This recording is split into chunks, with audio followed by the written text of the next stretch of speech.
செய்கிறதுன்னு பார்ப்போம். அதுக்கு இந்த டம்ளர் அளவு 2 டம்ளர் பச்சரிசி எடுத்துக்கணும்.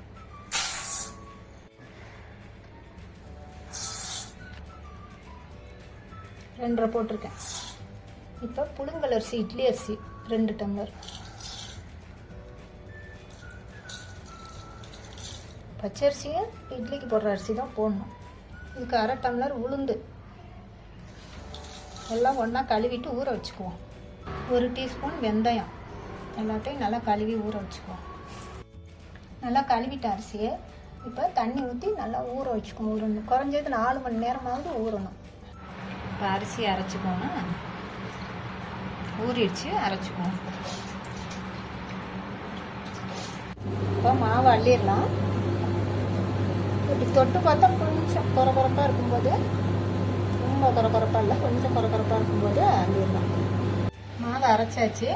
இப்போ விருப்பப்பட்டால் ஸ்மால் பிஞ்ச் பேக்கிங் சோடா, தேவையான அளவு உப்பு போட்டு கரைச்சி வச்சுருவோம்.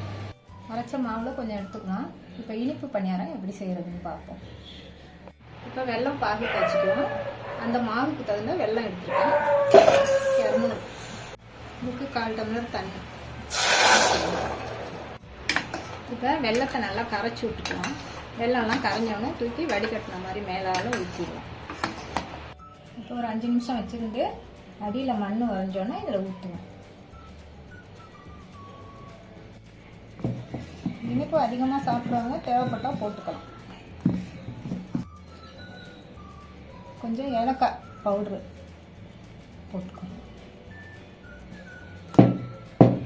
பனியார சட்டி வைக்கிறதுக்கு கேஸ் அடுப்பில் இது வச்சா தான் நிற்கும். இந்த மாதிரி வாங்கி வச்சுக்கோங்க. கல் சூடானோடனே ஆயில் போட்டுக்கணும்.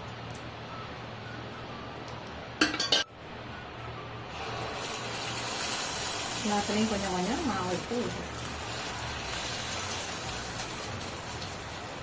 2 நிமிஷம் மூடி போட்டுருவோம். தட்டி போட்டு கொஞ்சம் எண்ணெய் பத்தலைன்னா போட்டுக்கோங்க.